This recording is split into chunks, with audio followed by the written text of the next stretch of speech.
আসসালামু আলাইকুম। বিকালে ভাবছিলাম যে কি করব, ভিডিও শেষ হয়ে গেছে। কারণ আমি তো প্রতিদিন যে রান্নাগুলো করি সেগুলো একটু করে ধারণ করি আর আপনাদের সাথে শেয়ার করি।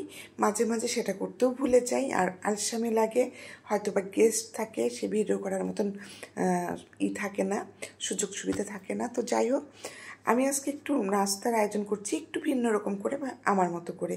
তো এখানে আমি 1 কাপ সুজি, হাফ কাপ সুজি আর 3 কাপ দুধ দিয়েছি।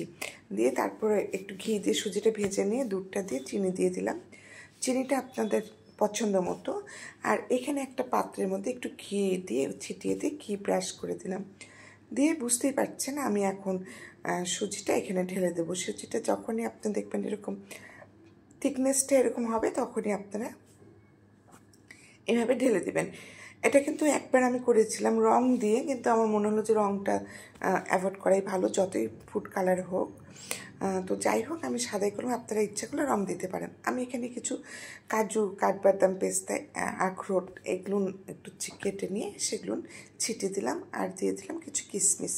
প্রত্যেকটা কামড়ে এইগুলো মুখে যাবে এবং অনেক টেস্ট হবে, মানে ভালো লাগবে।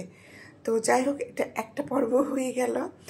এখানে আমি বেশ কিছু দুধ নিয়ে নিলাম, আর এখানে আমি নিয়েছি প্রায় 2.5 কাপের মতো দুধ, আর হাফ কাপের মতো ভাজা, মানে একদম মানে যেটা প্যাকেট সেমাইটা থাকে সেই সেমাইটা। আমি কিন্তু এখানে চিনিটা আগে দিয়ে দিলাম, যেহেতু আমি এটা সেমাইটা রান্না করব। এই যে দেখতেই পাচ্ছেন, এখানে হাফ কাপের মতো সেমাই, আর এখানে 2.5 কাপ দুধ ছিল। তো 3-4টা ছোটো এলাচ দিয়েছি, আর এই তো সেটাও হয়ে গেল। একটু এরকম থকথকে থাকতেই আমি দিয়ে দেবো। একটু পানি পানি ভাব আসছে, ভেজা ভাবটা আসছে, কারণ এটাও শুকিয়ে নেব, দেখাচ্ছি আপনাদের পর্যায়ক্রমে।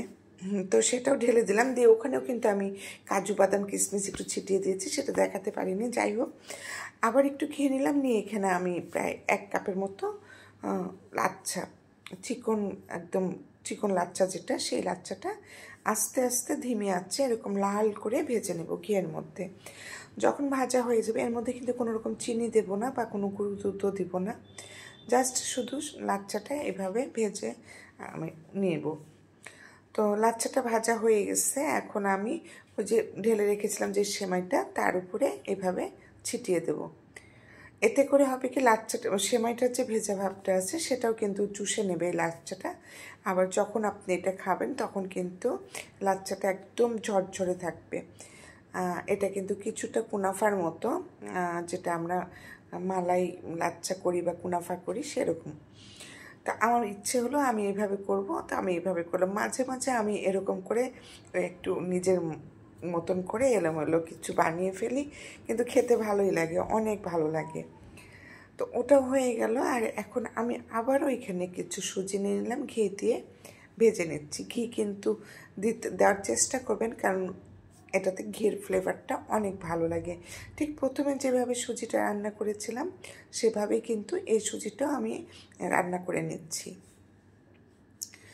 তো রান্না করে আমি বুঝতেই পারছি না, ওখানে আবার দিয়ে দেবো। এটাখানে কিন্তু আমার স্টেপ বাই স্টেপ, প্রথমে সুজি দিলাম, তারপরে সেমাই দিলাম, তারপর লাচ্ছা দিলাম, তারপরে আবারও সুজি দিলাম।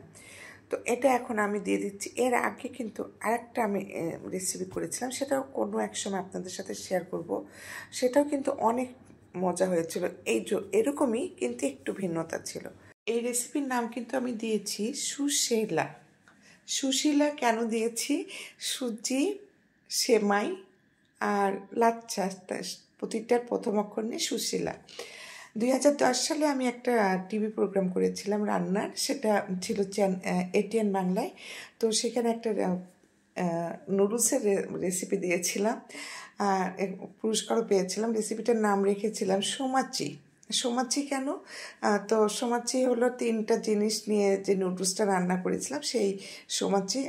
আমার সেই সোমাচি অনেক ফেমাস হয়েছিল, টিভিতে হয়তো বা অনেকে দেখেছেন। যাই হোক, সেটা 2010-এর কথা, অনেকে নাও দেখতে পারেন, অনেক আগের কথা।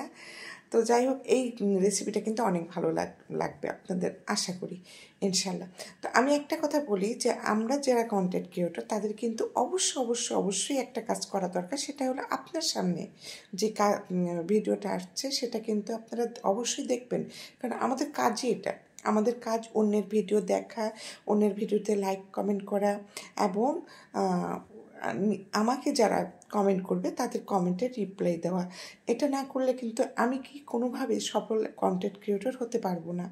আর আপনার আমার কাজ কি? যে কোনো একটা কাজ নিয়ে তো আমরা এটা করতে আসছি।